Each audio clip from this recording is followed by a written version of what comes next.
Hello, everyone. Today on the Level Up West Coast Swing podcast, I am joined by Scott Clausen, also known as DJ Scoot, who dances and DJs in New Zealand, as well as being a guest DJ at various West Coast Swing events.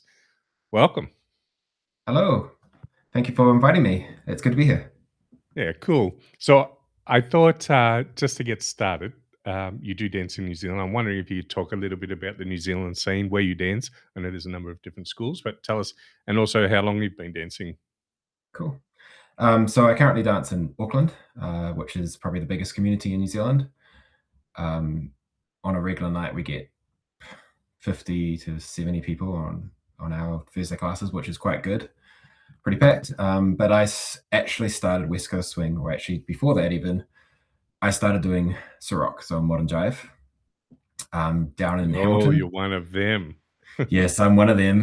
Yeah. Are you still dancing modern jive as well? Because I see Yes. some of you guys go into comp still with Ciroc. Yes, so I started there and I kind of stopped for a while to focus on West Coast Swing, figure that stuff out and get good at it. And then I kept dabbling in modern jive just for a bit of fun to keep in touch with people. And now I still teach there. I do it a bit more regularly. So I teach once every 6 weeks with one of those schools here in Auckland for Ciroc. And I do all the Auckland events and North Island ones. I don't tend to travel for it like I do West Coast, Yep. but I still do get involved in Ciroc here. So I started doing Ciroc in Hamilton, and then our teachers started doing West Coast there. And they were really trying to push for us to do their classes. I did one class. I tripped over my feet, fell on my face, and didn't come back for six months. So Right. Yeah. Yeah. Nice. a little embarrassed, a little bit ego shock, and then gave it another try. Kept pushing through it. Actually, really enjoyed it. So I did that for quite a few years and started traveling with one of my mates overseas to Singapore and then Australia. And eventually my work took me to Auckland. And so I've kept it going here. And yeah, really being in Auckland, the community's a lot bigger, a lot more high level dancers, and just growth increased from there. And it's just been loving it ever since. This is the thing that I think. So I don't know if you hear any of these whispers from the west coast of Australia, but secretly behind closed doors, I'm going to share with you some things that are said about the New Zealand people. Everyone's like, we should go to New Zealand, the New Zealand Open, or is it Shakedown Swing, Yep. things like that, and then and literally all of us who you would know, all the crew over here who travels to events, all the people in the know say, "Oh man, those New Zealand dancers are really good.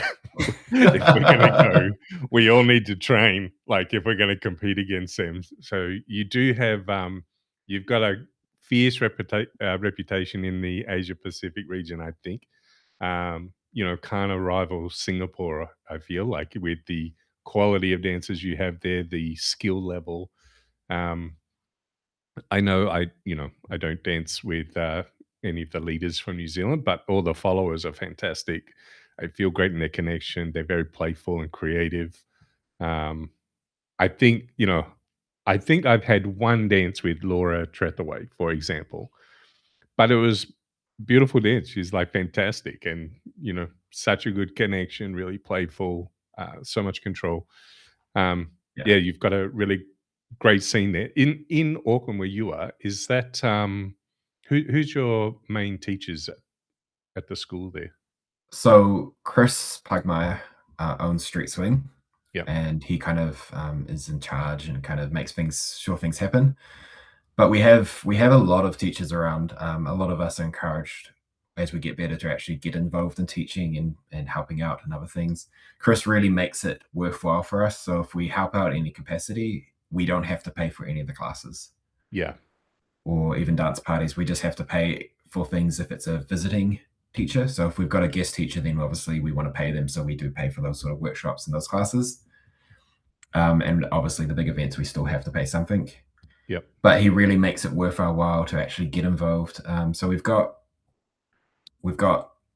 Rachel and Shannon Cocktail Jones, who they're essentially from the very beginning of West Coast Swing in New Zealand have been around, and they're really, really great teachers and people. They're very good at the novice and actually encouraging people while improving them at the same time. Yep.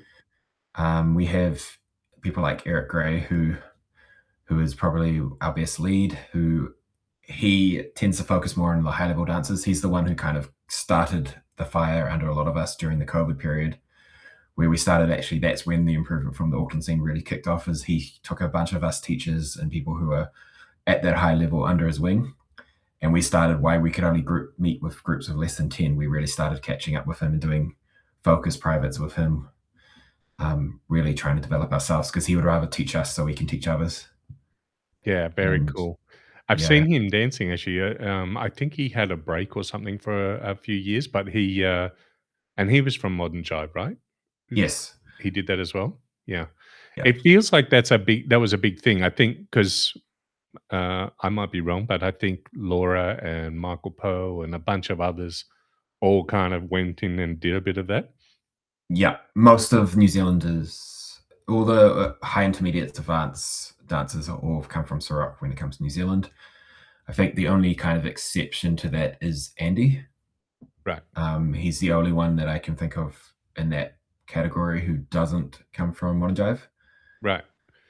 Um, can you, in a nutshell, try to explain what the difference is between modern jive and West Coast swing, other than triple steps? Like, like I don't really know, but I see it in people. I say because we have modern jive here, and I say I think I should go there because I think my external perspective is that they are very big on musicality, and I think there's some things that would translate really well for West Coast swing. But everyone that I say that to, they'll go, "Nah, don't don't worry about that." And I'm like, "Yeah." The modern jivers that I see dancing, like Zach Skinner, for example, and Maddie, um, they're exceptional West Coast swing dancers, and I think it all works together to make them better dancers overall. So, what would you say is the difference or similarities between the two? So Modern Jive kind of came out of trying to find a simple dance that people could just dance in the clubs, and it's kind of derived from trying to be as simple and getting people moving and having a dance together as possible. So it's technique light, especially when it's first taught. So you can get a very range of skill level from it necessarily, but the main difference in the dance is obviously West Coast swing. We build stretch, and the leaders kind of move the followers towards them by moving themselves away, and we kind of have more of a pendulum swing type movement where we generate stretch, we move together, we stop the follow, and then they extend to get out to stretch, and then kind of reset all that. As modern jive is more of an accordion, so you kind of bounce off each other as you go out and you come back in. So the leads, you get to the end of the connection and you come towards your follow. Right. So you're kind of bouncing back and forth from that connection point. Like a rock step, or Yes, it's kind of like a bunch of West Coasters who've never done modern jive are just coming for a social. You kind of teach them about rock steps and rock and goes, and you kind of get the same thing where you kind of bouncing off that connection. You could literally just rock and go every single end of your connection. You would look like you're doing a triple step version of modern jive. right. Okay, very cool. Yeah, I did want to ask one more question. I have a bunch of questions that I want to ask you about DJing and West Coast swing music in general. yep, But before we get there, I've only been dancing for 5 years, and I remember seeing you guys at one of the first events I went to at Swing Station, and then Best of the Best. And when I saw the guys there, I saw like there was, this was during the COVID shutdown, and things were disrupted. But it seems to me over recent years there seemed to be a really joint effort from the New Zealand community to really train and improve and like excel and well, level up. I don't mean that because it's a level up podcast, but like really kind of leveling up. And then like I could see that a whole community of you were like not aggressively, but were really focused on getting to events and improving and competing. yep. Is that something that happened? And like, do you work together and train together to try to? build the community there. And Yeah, and you're completely right. Like we really are, especially in Auckland. I know Christchurch and Wellington have their own strategies and things they do to try to get the same thing going, but in Auckland, we kind of community first is kind of our focus. So a lot of things we organize is about building community and actually getting high level dancers and low level dancers actually on a friendship level, actually interacting. So it doesn't feel like a gap in a status from a personal level. So we always have things after class, but we do a social. So anytime we do our classes, we run them at the same time. So Tuesdays we run level 2 and level 4, and then we have a hour of social dancing afterwards. On a Thursday, we run a level 1 and a level 3 at the same time. So we've got the different classes, people are separated there, but then we come together on, especially Thursday, we do an hour and a half of social dancing, and that gets people dancing with each other. You have enough time that you're like, oh, it's not like we've got half an hour and I've only got 5 dancers and I want to dance with my friends. You've got so much time there that you can actually dance with people you don't know, and you can still dance with your friends. yeah, So there's an encouragement around interaction there. Then after class, there's always a social thing organized. So whether it be down getting dumplings or bubble tea on a Tuesday, or we go to the pub on a Thursday. So people actually have an opportunity to talk, hang out, chat. That kind of is the first step to get that kind of take away that separation of high level versus low level from a personal level. yeah. Things we do from the improvement and actually trying to actually help each other is every time we run classes, we do a 5-minute private or sort of thing. We do it in another room at the venue, and that's available for everyone, regardless of level 1 to level 3. All the teachers are in Interesting. there, and everybody comes in there. And if you grab one of the teachers will grab people, whether they be as a couple or individuals, and it's actually like, what do you want to work on? Do you want to work on the class that was taught? Do you want to? Are you looking at moving up to the next level and want to know what you kind of need to be able to get into that class? Are you wanting to just get some advice? Is there a particular thing you want advice on? So there's kind of just an opportunity. It's all free, but it's kind of like you've got a teacher's time for 5 minutes. Utilize it how you want, whether it be to help something or whether you just want feedback. That's very cool, actually. So the two things that I took out of that was one, the extended social dancing time of an hour and a half, because I will say that we don't have where I am, we don't have enough social time. I think um, only so there's 5 schools where I live, but 3 are the predominant schools, and then one of them always has like an hour social at the end.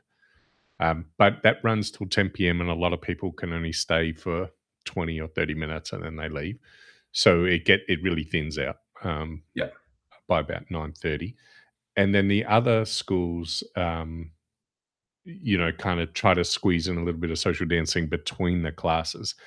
But exactly what you touched on, when that happens, it's kind of like, well, I've only got 2 or 3 songs. You kind of end up dancing with your friends. And then I feel like the wider community doesn't, it takes a long time before, say, beginners actually get to dance with the more advanced dancers and actually socialize and have a bit of a chat and break the ice and feel more comfortable in the community. So I really like that idea of like having that, especially if it starts early. I think it might be something I might chat to about with some of the teachers here. But the other thing that you mentioned, which I think is really good, is like what can I do now? Like like if someone's coming to class and they're a bit stuck and they're unsure what to work on, because I know a lot of teachers here, they say, well, you can do a private lesson, but that's a whole hour. that's a lot for a new person, right? Yeah, I mean, even for me sometimes it's like I just want, like right now I can tell you I just want someone to stand with me and help me with some hitch questions that I have. um that's it.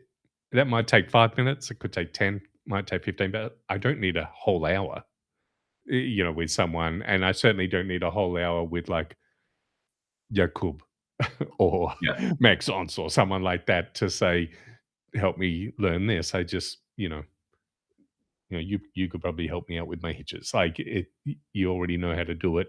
I just have some questions. So that's a really good idea. I really like that. I think we could probably incorporate some of that here where I am. So thanks for sharing. Yeah, I quite like it because I'm a shy person at times with people I don't know. It's a little bit easier when I'm in a safe environment. This is my school, this is my dance school, and I'm a bit comfortable here. But I still find it hard going up to people I don't know and starting conversation with them. Right, so it's quite good in a situation. They come to the 5 minute private area, and I'll go, cool. They're sitting down, so I'll ask them, "Do you want help with something?" And then I starting to help them, and we're talking, and then all of a sudden I've now got past that initial icebreaker of going up to somebody you don't know, right? And Yeah. then help them out there when I come back out, because that might run for 20 or 30 minutes, that kind of section.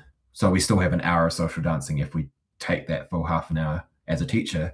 And I'll come out there, and if I see them there, I'm like, cool, I've already talked to them. So I'll come up and actually ask them to social dance now, where I'm not putting the pressure on for them to try and work on their stuff. And I'm not in teacher mode, I'm just in dance mode.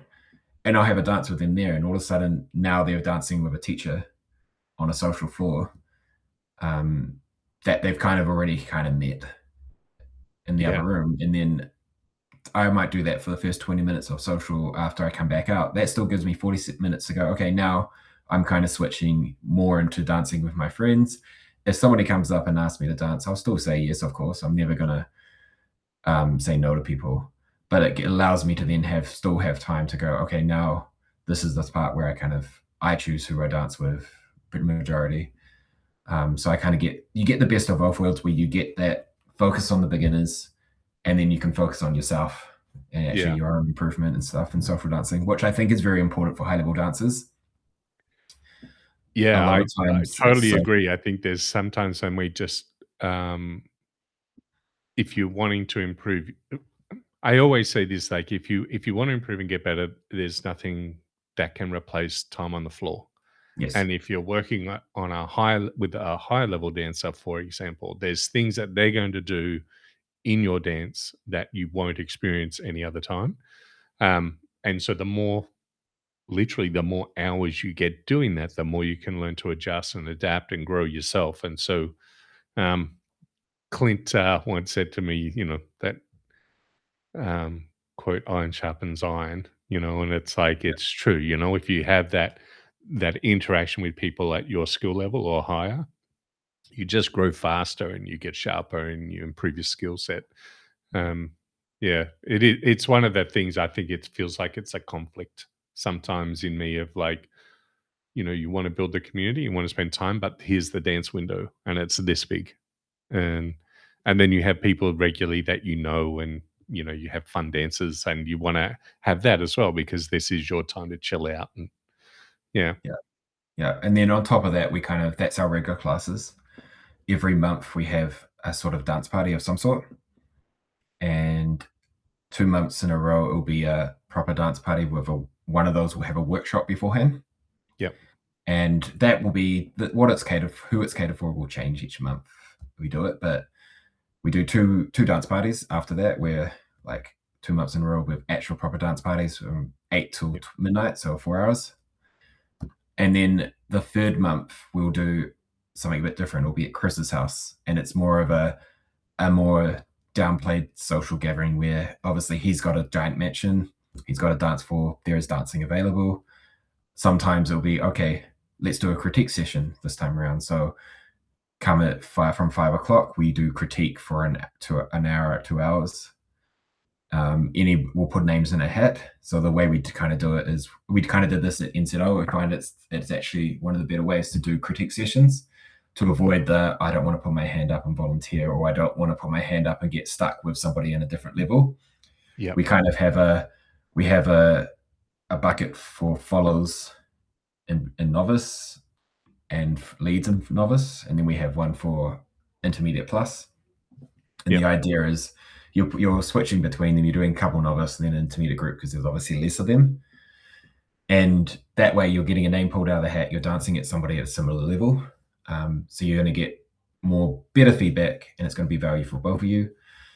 We might do that a couple times a year. We might just have this time we're just having a barbecue catch up, and then we're dancing afterwards. So And does that, Um, Scott, does that, focus when you're doing the names out of the hat, is that really kind of the competitive nature of critiquing and dancing, like as if you're dancing in a comp, or is it just you're getting up and social dancing and then you're getting feedback?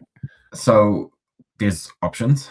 We often will get, do you want, what is it that you kind of want feedback around? We'll sometimes ask that. Sometimes it'll be, especially like just before NZO when we did the last one, we're kind of okay, NZO coming up, so we're doing a judging lens on this one. So we're judging you at your level as if this were a competition. So this is the thing I'm seeing that you're doing that's probably going to hamper you for competitions.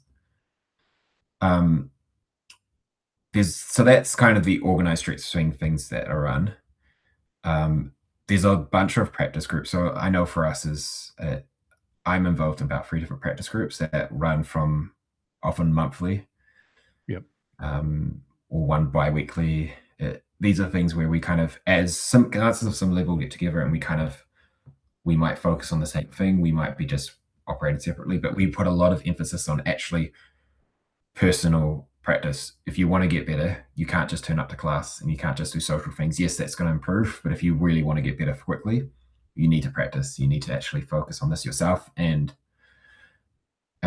some of those are self-run, and then there's like Rachel was saying, and I talked about them earlier. They're legends here when it comes to the fact that they will often every year they'll run a novice group, so they'll get the most hungry people, the people who've shown the most interest in actual development, and they'll get all those novices into a group and run every 3 weeks or something. They'll run a session with them and give them all the things they need from a competition based, all the skills they need at novice and all that sort of stuff. And then they do a low intermediate group as well. So there's a lot of things that we organize to try and, for those people that are hungry, we don't push people into it, but if they're hungry, we create a group and we actually give them the things that they need. Yeah, that's cool to facilitate that, I think, and it's definitely something. Again, I think every time I do a podcast with people, I think, "Gee, there's so many things we should be and we could add here and do more." But then we have like people have lives that take away from that, and we have like other things going on Yeah, because we have multiple schools in the city. Um, Trying not to conflict with what else is going on can be difficult and a challenge as well. Um, and you kind I of need can people to understand have a that. life outside of dancing, so they, yes, you can go and spend time with your family or your friends and actually chill out as well. Um, The advantage we have, because we only have one school, we don't have multiple schools here. We only have the one, and we have a lot of teachers and a lot of people who are keen to influence and build the community yeah, and stuff like that, that we can share it around. We don't have one person doing everything and burning out. We actually have a lot of people who can help with this sort of stuff and make it yeah, happen. it's really good. It's really good. Because you mentioned the socials, I'm assuming that occasionally you're DJing at those socials? Yeah, yeah. So we have a number of DJs here. So if we're doing, we always have a DJ scheduled for every class for those socials after class, one DJ. If we're doing a dance party, we have two DJs split it 2 hours each. And we have a bit of a roster and that's flipped around. We kind of have people who are up and coming DJs want to try around. They get to do a class every now and then to just kind of get some experience, get some feedback. But Very yeah, cool. So part of the reason why this is why I wanted to get you on, or you came into my mind because I'll yeah, tell you this scenario. I run a level up social about once a month, yeah, and we normally do a fun little workshop and then have a social afterwards. But that social, because we've had no DJs in Perth, that social is literally me going on Spotify and going, here's a bunch of West Coast swing music, songs that I like, having a look at the BPM and going, yeah, yeah, these ones are okay. Setting the times and going, the 5 minute songs, as cool as they might be, are exhausting. Or, that's, especially if they're fast or whatever, some of the yeah, Black Eyed Peas stuff that I love to dance to. They're just too long, but you hear them in Jack and Jill's. Anyway, so then it'll be me going, okay, I'll shuffle these around to try to have this one. This one's fast, so I'll try to put a slow one in, and this is about 30 minutes in. Let's put in a slower lyrical one to have a bit of a break, and for the more advanced dancers to kind of have something that stretches them a little bit or that they might enjoy. Or and then over a number of those socials, like sometimes people would come up and just say, "Oh man, this music's fast," and I'm like, and I go away and I'm like, "This is 80 beats per minute. It's not fast, but the energy of the song is up." Right. And so even though it's 80 beats per minute or, 80 to 90, it feels quick. Yeah. Um, and then recently one of the community members said, "Hey, I've just started DJing. Can I do something at the December social?" I said, "Yeah, sure." And like, come on, let's try it. She did it for an hour. It was really good. And then the next social, she wasn't available. So then I ran that and everyone was like, "Man, this is exhausting. It's so quick." And I had to switch playlists, after about an hour and a half to I've got a slow lyrical playlist on Spotify. I just went, I'll put that on and just give everyone a break. But that kind of music isn't suited to a lot of the newer dancers. Um, anyway, DJ Lauren came out again at the last social last week.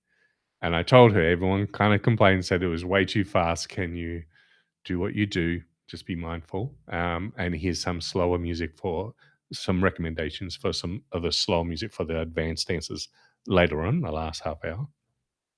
And she just did such an amazing job. And then I did a little survey at the end of the night, said, "How did you find the music?" And everyone just raved that, said that's so good, blah, blah, blah. And the whole time we're like, this is at 80, 90, or even 100 beats per minute. But it felt slower. It felt like it was calmer. The energy of the songs were better. She just really read the room, and she's done so well given that she's only just started. So I have a few questions around this that I Yeah. kind of want you to break down, because Han from Malaysia also touched on DJing and said how important he puts it, and we haven't really cultivated that here. So for other communities, maybe also that don't have a DJ or no one's kind of taken that on. I'd love it if you could help give some of those people a start as well. So the first question I have is, how long have you been doing this? How long have you DJed locally? And then also, I know you've guest DJed at some events that I've been at. So how long have you been doing that? I think it's probably been about 10 years now that I've been DJing, from the first time I got an opportunity. It was kind of a fun little thing. We had a dance party at one of the studios. It was when we had a second school here in Auckland, and they were running a dance party, and they're like, "Let's have a DJ night." So anybody could sign up to it and give a fast, slow, and interesting song. They decided everybody's fast was too fast, and so they cut all the fast one and they just kept everybody with a slow and interesting song. And they kind of announced each person beforehand, and then they played their two songs and then moved on to somebody else. And at the end, they kind of voted on who their favorite was. And that's how I kind of got into it about 10 years ago. From there, because I won, they gave me an hour set at their next party. So kind of Very just cool. as a No reward. pressure. He Yeah, goes yeah, from yeah. two songs to a full hour. Yeah. Yeah, so that's kind of happened about 10 years ago. And then after that, I kind of got some people enjoyed it. People gave me feedback. It's a lot of DJing is trial and error. You don't naturally start as a fantastic DJ. People have a skill that makes them start at a higher level, but you don't just start and become a great DJ. You have to trial and learn from your experiences and stuff like that. For me, having opportunities to talk to Ian Lee was very useful. So pre-COVID, all of our dance events, we paid for Australian DJ to come over. Wow. We didn't DJ all our events. We paid for the Australians to come over, where it be one or two of them. And I think I had my first opportunity was at New Zealand Open, and Ian Lee was DJing with Danny, and I was given an opportunity to be the DJ between workshops. Essentially, the boring stuff, the straight after dinner when everybody's arriving. But part of that was the opportunity to talk to Ian Lee actually sit down with him and learn what he was doing. That was really beneficial for me, is actually talking with a DJ, seeing what they're doing at the time and understanding their thought processes. And then kind of when COVID kicked in, suddenly we couldn't get Australians in for our events. Right. So our first New Zealand Open was a New Zealand only Open after COVID. And so all the New Zealand DJs, so the Aucklanders, the four of us that do New Zealand Open now, stepped up, ran it, got good feedback, and we're like, well, maybe we don't need to pay for an Australian DJ. But like you said earlier, I completely agree with your statement around the importance of DJing in a community. A good DJ knows how to set the right tone for your community. The bad tone obviously puts everybody off and nobody really kind of feels comfortable that night. So yeah, I completely agree with that. Yeah. You mentioned something like with Ian, that you got to sit down with him. Yeah. Do you remember any of the early kind of questions that you may have had, or some things that kind of stuck with you in those early conversations with him? Yes. So it's like when you're learning at school, you get taught a very basic version of to get you started. So kind of what the first thing he kind of taught me was, you take a group of 3 or 4 songs, and diversity is important when it comes to DJing. You don't want a group of 3 or 4 songs in a row to all sound the same. 2 reasons for that. First off, if that style is not somebody's cup of tea, they'll go, oh, this music's crap, and they'll switch off. And once you've lost them, you've lost them. Yeah. That's one part of it. If it's too similar, people just start to get bored in general. So the idea is, you want to look at a group of 3 or 4 songs, and you want to have something that's faster, something that's slower, at least 2 different genres. And so you've got BPM, which is one thing, aspect of a song, and then you've got energy. So you kind of need a high energy and a low energy as well. So yeah. And this is something that a lot of people struggle when it comes to music, and why a lot of people fall over when they start DJing, is they don't understand the difference between high energy and fast music. Yeah. There's often a correlation, but it's not always the case. So That's what we really noticed the other night, last week, was I was dancing as like my footwork was at a certain speed, like let's say 90 or 100 beats per minute, but it wasn't tiring because the energy of the song was low. yeah, And so it was like, and it, for whatever reason, it had this space where you could just kind of have more pauses or slow things down, even though, or switching to a halftime, or that kind of feeling was just different. Whereas yeah, you get another 100 beats per minute and it's like, I'm going, going, going, going, going, going, going. And it's like, feels like a sprint the whole song. So, yeah. So yeah. trying to mix that up and let's say the rule of 4, like you mentioned, like when you first start, like getting the 4 songs and then sort of saying, do these work well? Are they compatible with each other in terms of like, do they have that variation? Would they go well together? And then would you just take the next 4 and then play around with that, and then the next 4? Yeah, so the way I started is thinking about 4 songs, and I would start with the fastest and going to the slowest. And then I would take another 4 songs and start at the slowest, going back up to the fastest. This is a very basic building blocks version, but it kind of, the end goal is, when you're DJing, is you're trying to read the room, you're trying to understand what people are wanting in the first place. But no DJing is a straight line to slow. It's not. We're never trying to keep it a same steady level. You're trying to change things all the time, and you're trying to take it to a direction of what you want, whether it be slower, lower energy, and stuff like that. So you've kind of got 2 graphs going on. You've got the speed. You're trying to get the speed to, you might start faster and you're going to slow it down, and you're going to bring it back up, and you're going to slow it down. So you've got this going on. At the same time, you'll have energy, which you're trying to get high energy, go back to low energy. And often that will be similar, but there will be points that you might have a fast song with low energy, and then you have a slow song with high energy. So that's the dream. Yep. The reality is you're never going to get that perfect. And most DJs fall into one of two sides where they prioritize BPM Yep. and they're consistently getting the speeds perfectly floaty, and the energy might just jagger around a little bit Yep. with not a huge jump between.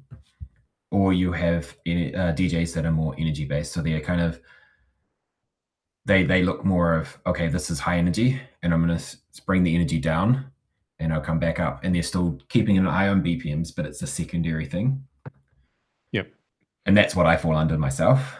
Right. I'm very energy based. The extremes of BPM is the only thing I kind of keep a big eye on. Right.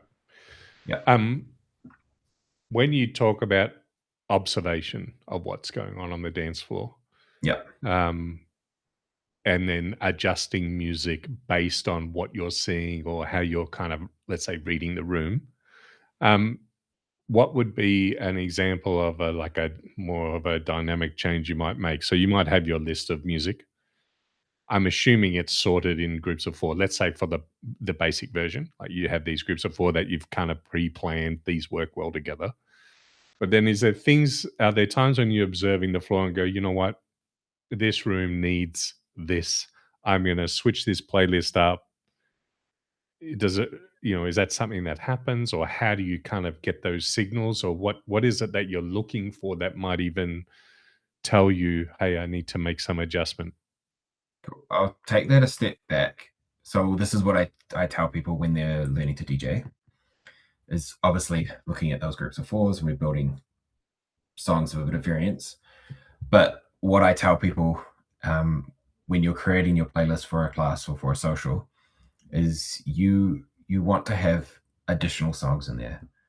So you want to have more songs than the time of the social. So if you're doing a social for an hour and a half, put at least 15 more minutes. So that might only be 5 extra songs in there, because then you can kind of read the room and go, oh, today's 40 degrees out there. Maybe I should cut out some of our fast songs because I just danced to this fast song, or I saw people dancing to it, and they're knackered, it is hot, and they can't cool down, and no, everybody's now left the floor because they're trying to cool off. Okay, maybe I should cut out 3 or 4 fast songs, and I've still now got enough on my playlist to make it last. So you're scanning ahead on your playlist to go, and I assume the software that you use, which is something I'd like to get into, it shows your BPMs and things like that. So then you might go, yeah, I'm just going to pull this one out and put this one in and shuffle it around. Is that what you're doing? You're kind of scanning ahead and So in a class myself, I still have a preset playlist. yeah, I've been doing this long enough that I can predict really well, but yeah, I still always have extra songs in there to adjust. But I'm very rarely am I adjusting more than 1 or 2 songs. But I'm kind of reading the room and going, oh, we just played 2 fast songs and everybody hated it. It was too much. I'm now going through, because I know that the energy's going down, so I'm fine for a while. But when the energy comes back up, it's going to get fast again. So instead of having 2 songs, I'll cut one of those out. And now it only stays at the fast for a song before it then brings it back down. So it stays in the lower energy, the slower stuff, for a little bit longer before it peaks up. It's yeah, still going to peak up because you still need to bring that energy up. If you stay in that low energy, it kills the vibe. People get tired and they go home. So if you've probably been at events where late night DJing just feels like the same on and on dancing. It just doesn't feel like it doesn't feel exciting because it's just droning on. It's the same iffy, weird stuff, and there's no movement in the music. yeah. When I do late night, I always find a place to put in 3 dirty songs, and that brings the energy back up. Everybody likes a dirty club song at 2 o'clock in the morning. What's a dirty song? What do you mean? Nelly, Hot in Here, and things like that. Got it. Sometimes from Pony, or like, again, songs that everybody knows and associates as this is us just being stupid and having fun with a dirty song. Got it. Yeah. Yeah. So, but that's a way to bring in energy in a way that's not, oh, this is just a fast song we play early on the night.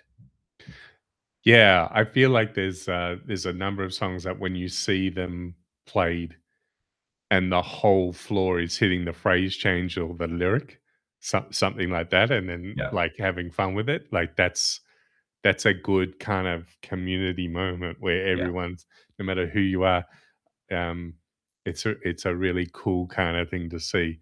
So those yeah. popular songs kind of have that vibe. Um, yeah, okay, and that's interesting. I did wanna ask you a little bit and touch a little bit on, AI music. I want your personal opinion, on, AI music, yes or no? I personally don't touch it. I would Yep. rather play stuff done by the artist. Um, it's a fun little concept. Like I love what they did that one year where they created it for the pros and it was about the pro dancing. I think it was Budapest last year. I think Fun they did idea. it again this year at Budapest, but the Oh, music really? was less comical, like it was. Oh, okay. Yeah, I feel like, and someone mentioned that to me recently and just said, yeah, they did something similar at Budapest. I think they're playing with it, and I have some opinions around it, but yeah, I wanted to know. It's something that I think is a fun of a one-off, but I don't. Part of me is I want songs that people are familiar with and know. Like I will add stuff that I want to inject into my community, but if I'm injecting new stuff, I'd rather pick stuff that is actually from an artist than try and generate AI music and inject that in because I don't see the value of injecting AI music into stuff unless it is more just a joke and a funny cool thing. Um, I personally would rather have music that has actually got a human creative influence rather than just copy and paste of a bunch of things because a Yeah, lot of AI music that I've heard sounds very generic. yeah, And I totally agree. I feel like it's, as someone who creates AI music mainly for my own training or things like that, like my own reasons. Um, I feel like, it's, you can do basic level stuff, but I feel like there's a group of people who are really using the tool and investing in it to, you know, um, really make the most of it so that it's not quite, like the early stuff that came out. Um, I think there's the conversation that needs to be had about the artistry as well. Like I feel like, oh, you can easily just go, hey, give me a song, boom, press a button, and then it does everything. yeah, And some of those surprisingly can come out and actually can be half decent, um, danceable, say, but maybe lacking soul or some nuance, and maybe the lyrics are a little bit weird. Um, but what I've also found is like, and this is one of the reasons why I started to create AI music, is this goes beyond sort of DJing a little bit, but I was chatting with Sammy about this the other day, and I said, like Jordan and Emmeline danced to the Macarena, and they got 90 million views or 100 million views or whatever it is now. It went absolutely viral. Um, but as far as revenue goes, so they're artists. They've trained for years. They created something to that song, and that song, it went viral because people knew the song, right? And it was yes, so globally popular. But it was also a really fun dance, and they kind of revived the song, and the artist who created the music, I think, got 100% of the revenue. I think. yeah, Not 100% sure about that. But there was 2 things that I kind of looked at there, and I thought, well, there's a lot of pros who dance regularly, who, if they're using a commercial song, will never get a cent from that, but it is their artistry. And if I look at, say, the US Open, right? These are dancers who are putting everything on the line. They're using commercial music and they don't generate any revenue, but they are putting in hours and hours and hours and hours of time to produce choreography, um, that is exceptional, like on a world stage, unbelievably creative, and yet they don't get any revenue. And so I think there's an adjustment that could be made for a lot of those competitors where they could begin to create their own music and perform to it and then retain the revenue for themselves. So that's one level from the pro side. But the other side of the coin, and I'm glad Budapest is kind of doing this. I'd like to see more of it. I think it's difficult. It's a challenge to get good music from AI. Like you do have to invest the time. But if you do, there's some danceable music that you can create. The thing that I would love to see, especially in All Star and Champion Jack and Jill's and Strictly's, is to drop AI songs on there that still have good musical structure and all the rest, but get them dancing to things that they've never heard before. Because if I watch any of the champions dance, the song comes on and they immediately know what it is and then they're in. Yeah. And then so you're saying, well, the Jack and Jill, and for most of them, they've danced with those people many times before, especially under the old rules where there were less champions, right? Not so much with the new rules as we've got the new breed of champions coming in. But then it's like, well, is that even a Jack and Jill anymore? It doesn't feel like that, and it's not like, oh, it's a random song. It's a random song that you know back to front. Yeah. So I feel like I'd like to see some really good quality AI music unleashed in the competitive scene, especially in those levels where they have a level of mastery and they're able to pick up on signals in music to dance to. I don't think so for novice or intermediate or advanced. I think that's too unfair. Um, but um, but yeah, I think there's a place for it. Yeah, well, like I have opinion on this a little bit where it comes down to the format of these events as well. A lot of the time your invitationals, they get one dance and Yep. it is a show, and you get a lot more crowd involvement if the crowd knows the song. If it's a song that nobody's ever heard, including the champions, yes, it might still be fun and impressive, but it doesn't get the same level of interaction because nobody knows the song. As like the Macarena is a great example. Everybody knew that. Oh, they're dancing Macarena to West Coast Swing. I need to watch this because I know what the Macarena is and it's a viral song. Yeah. If as AI people go, I don't know what the song is. I don't have any connection to the music. I only have connection, like I know who these dancers are. So there is a level of that. I think there's a time and place for that experimentation. So because I do a lot of all the New Zealand events and I do a lot of the invitationals here.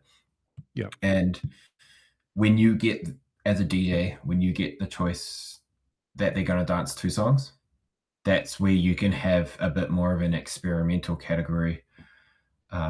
Yeah. And it's like, okay, the first one is going to be something safe and known, and the second song is going to be something that's going to be outside their comfort zone. So I've did this one, New Zealand Open, where they had their comfortable, slower acoustic stuff that everybody loves right now. And then I was like, cool. And the fast music's going to be 125 to 130 BPM, old school, like the stuff we used to dance to 10 years ago, sort of thing. And it was fast and out of a lot of their comfort zone. But because it wasn't their only song and the crowd still knew those songs, they just, again, it got their buy-in. But you can get a little bit more. It didn't matter that their dances weren't as clean and good because it was a little bit faster for some of them to keep up with. Because they still had a good dance to kind of build that connection and show what they can do and feel like that they're actually having something good as well.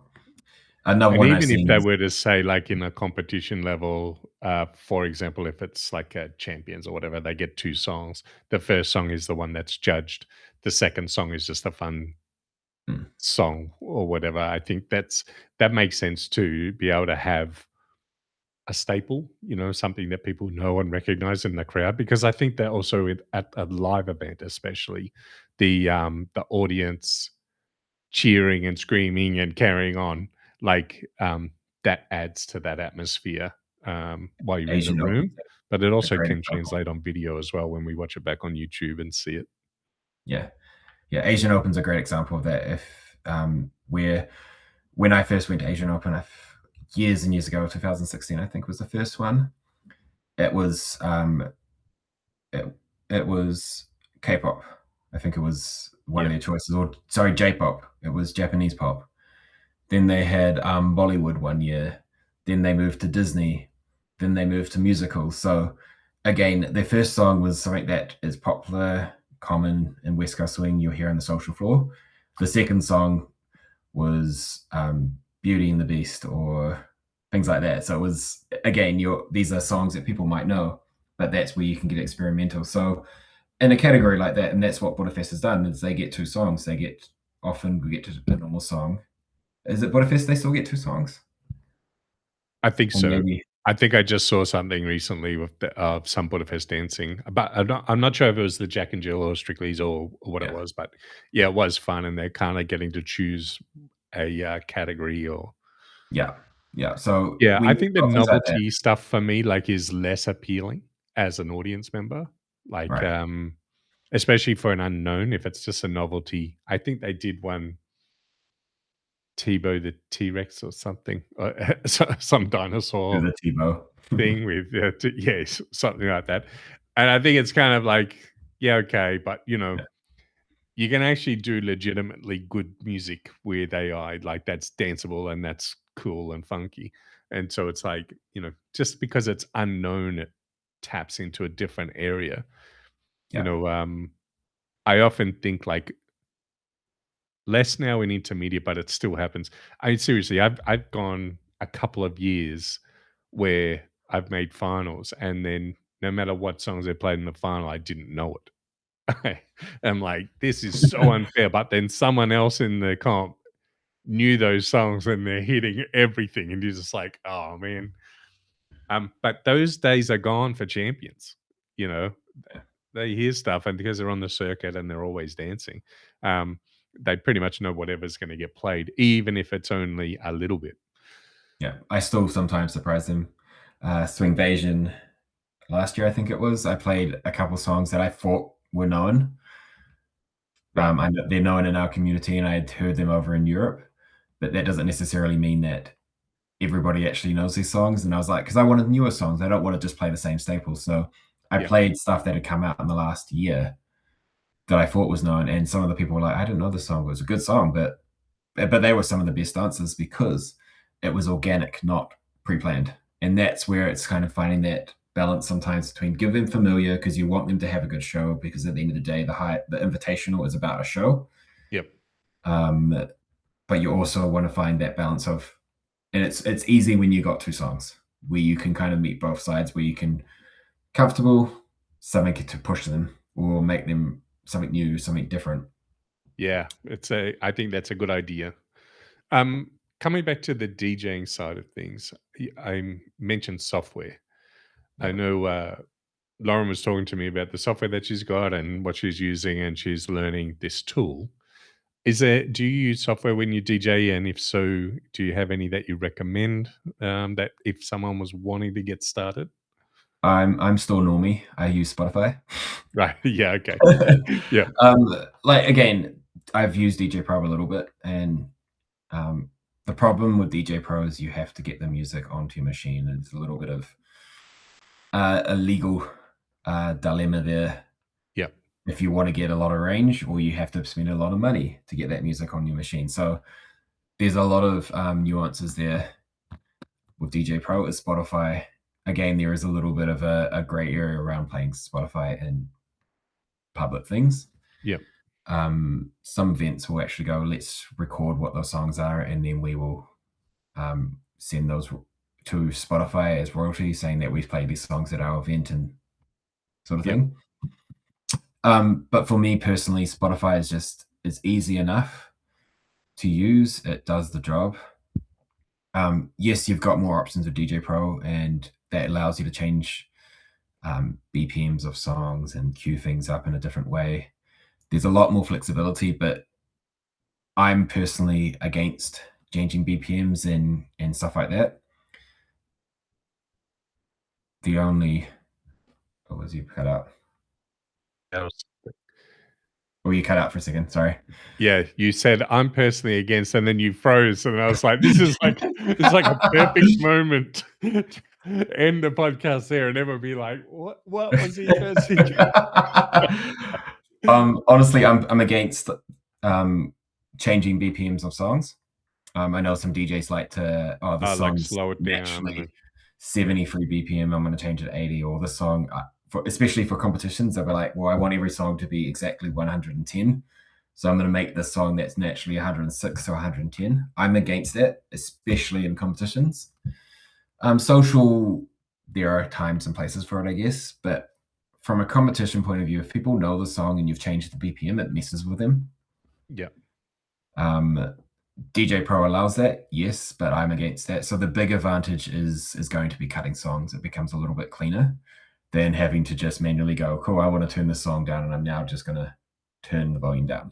It reminds me of when I did a routine, the first routine I did with Amanda at Best of the Best, and we had floor trials. And I don't know why. I'd done a routine the year before with Kim. I did this routine with Amanda, and like it was just in the floor trials. So there's hardly anyone there.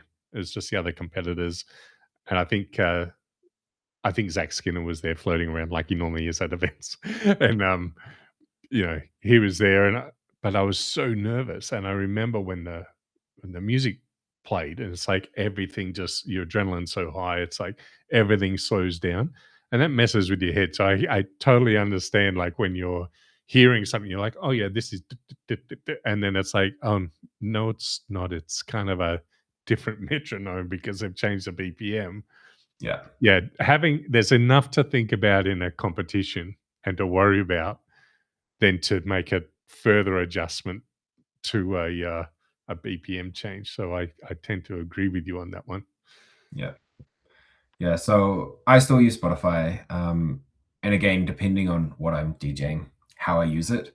So when I'm doing classes, I sit down and spend half an hour, 3/4 an hour formulating a playlist of what I think we need with a few extra songs, and I'll just cut out songs that I think they're not right. When I get towards the end of the night, I'll just maybe change the order of some songs and things like that. But I'm really just amending my playlist. I'm not really doing much more than that. So it Yeah, allows me to dance. It allows me to actually enjoy the night after class with people.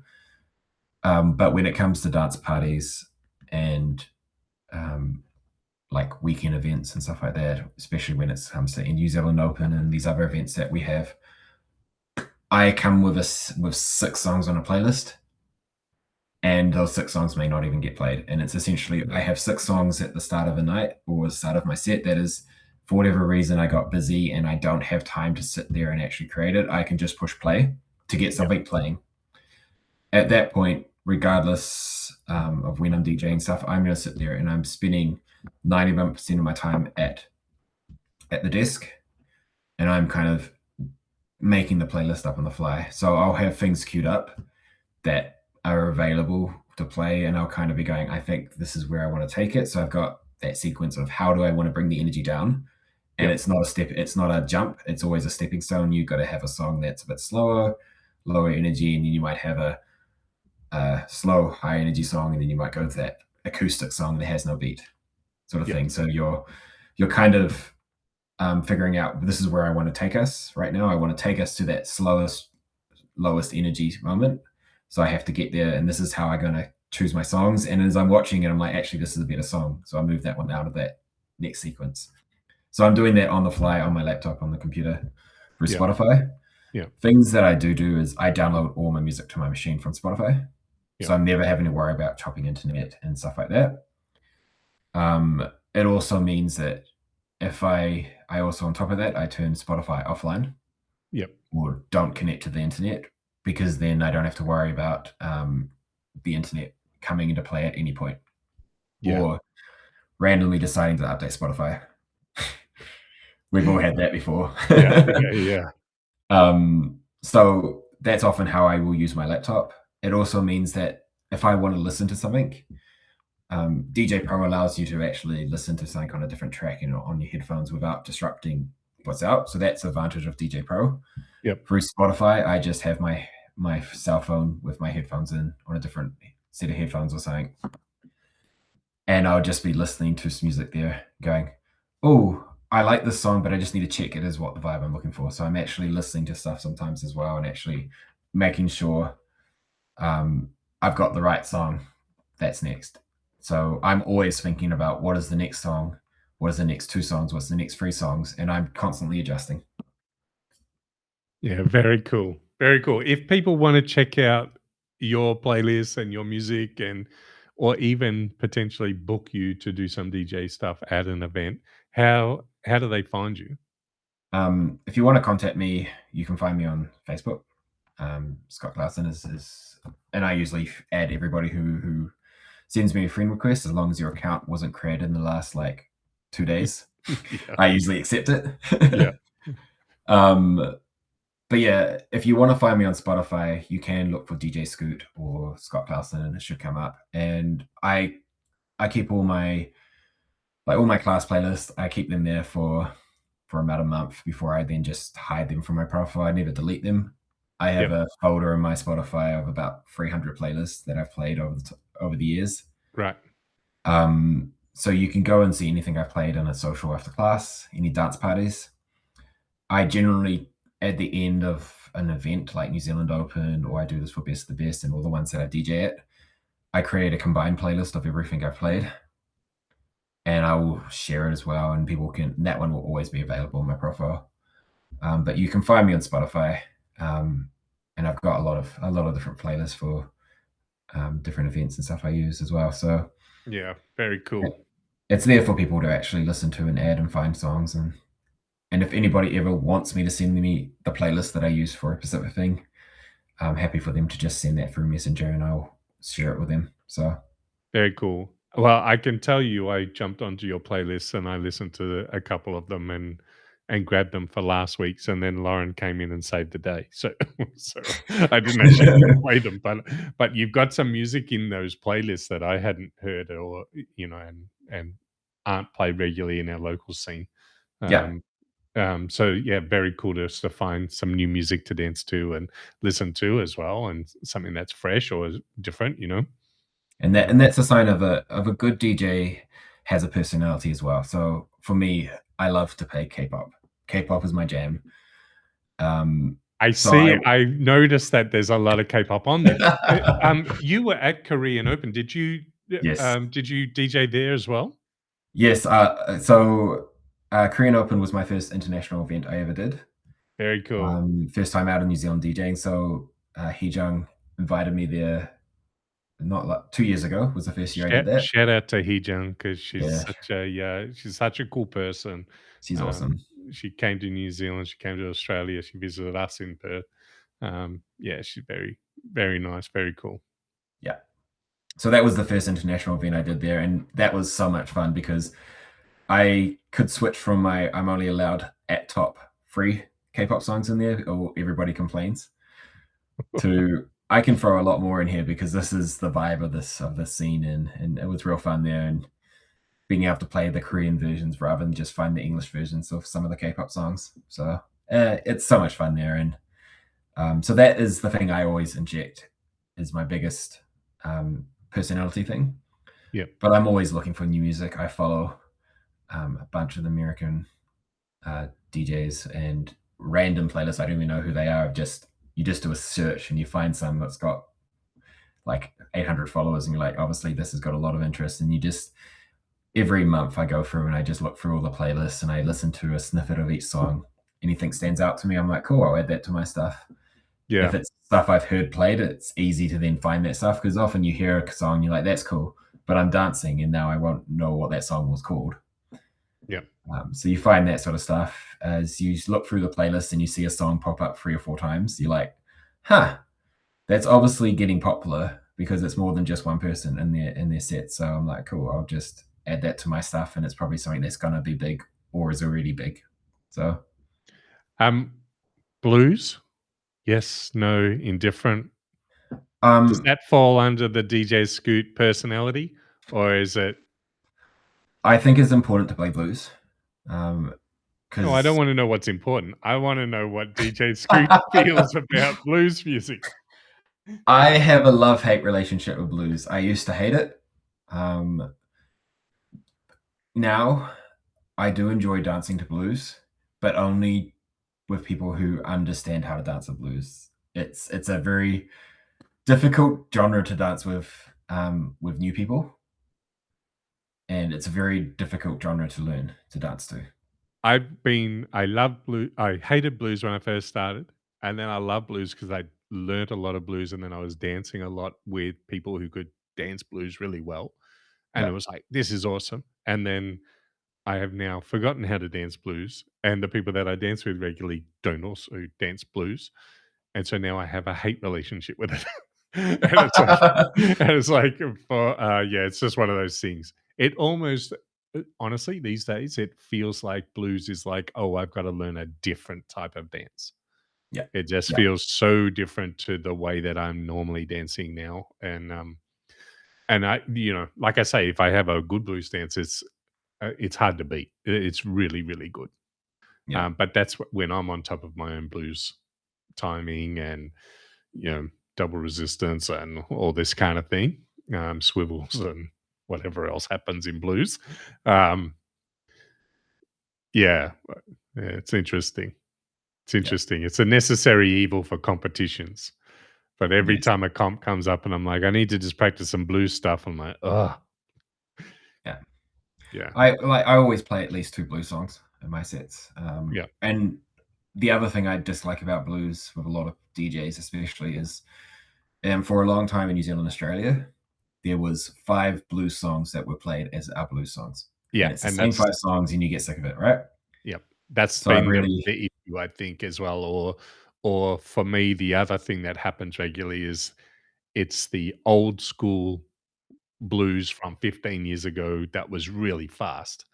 And yeah, as and then if you're dancing that with someone who doesn't dance blues very well, it's a hot mess. yes, yes. Um, Personally, the old school blues, I do enjoy it sometimes dancing to it. It's not necessarily my jam, but I really enjoy new school blues. The stuff that's coming out that's quite new is actually fresh. It's actually it, it it's a more enjoyable because it takes a lot of the things that our modern music has that is interesting with a lot of layers on there, but it's blues.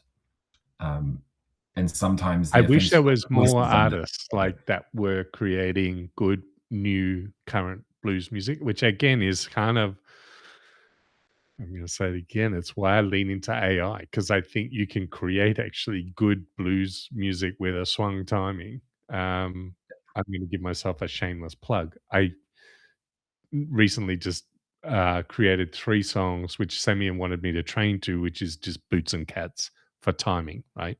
Yeah, So I created a song called Boots and Cats, and it was a hip hop type thing, almost like a beatboxing type thing, just to dance to that style, but to practice timing. And then I thought I'll just create a blues one and a lyrical one. And so the blues one has this swung beat in it that you can hear. And it's like, this is really good just for training. yeah, Um, and just getting that repetition in of doing hitches and certain swivels and weight changes and pivot ball changes and stuff like that in because that's the style. Gives you some consistency and it's not super fast. But I feel like there's opportunities there. I wish Gary Clark Jr.'s songs weren't as long because of some of his song for socials is very long. You don't have a DJ, but he's one of my favorite artists. He's such a cool dude, and his music's unreal. mm, Um, that's something that you touched on is true. Is a lot of blues songs are very long, yeah, so you have to cut them and you have to manage those ones. Like one of my favorite blues songs is "Sweat" from, and I love that song. If you know the "Sweat" when the Papa Rich or whatever is plays it, it's 6 minutes long. right, yeah, On a social, if you played the full song, it just repeats and repeats. It's a very popular one that's played in comps. So if I'm DJing, it's one I love to dance to, but it's always a bit of a contest when it's like, okay, I'm going to dance the song, and then now I have to say halfway through the dance, sorry, I'm going to go and fade the song out because it's yeah. got another 2 minutes and it doesn't change from here. What's that song? There's a song that comes to mind of T-Bone Nicole did a demo to it a while ago. Um, is it the Right to Suffer? Serves you right to suffer or something. Um, Such a cool song, but it's long, Yeah, and again, if you're dancing with me and my blues is not good, it's gonna suck. Yeah. because it's just the way it is, or vice versa. If my blues is on, but someone else's isn't, you know, it makes it much harder. So Yeah. yeah, cool. Scott, TJ Scoot, it's been a pleasure to chat and catch up. I hope to see you at an event coming up soon and compete against you, even though you tend to beat me. Um, but it'd be nice to catch up at an event soon, and I hope to see you around the traps. And good luck with everything that you're doing in the DJ world, but also good luck to all the Kiwis and the schools over there, because you guys are awesome. Like it's the joke goes, New Zealanders are just people who want to be Australians but got caught on an island. But but you guys are very much like us, like, and we are neighbors and have that We're like brothers and friendly sisters. rivalry and stuff. And so I appreciate you coming on and sharing that with us. It's been helpful for me. I'm sure it'll be helpful to anyone else interested in DJ. Yeah. No, thank you for having me. It's been great. Yeah, cool. We'll see you around the traps. Thanks again. Bye.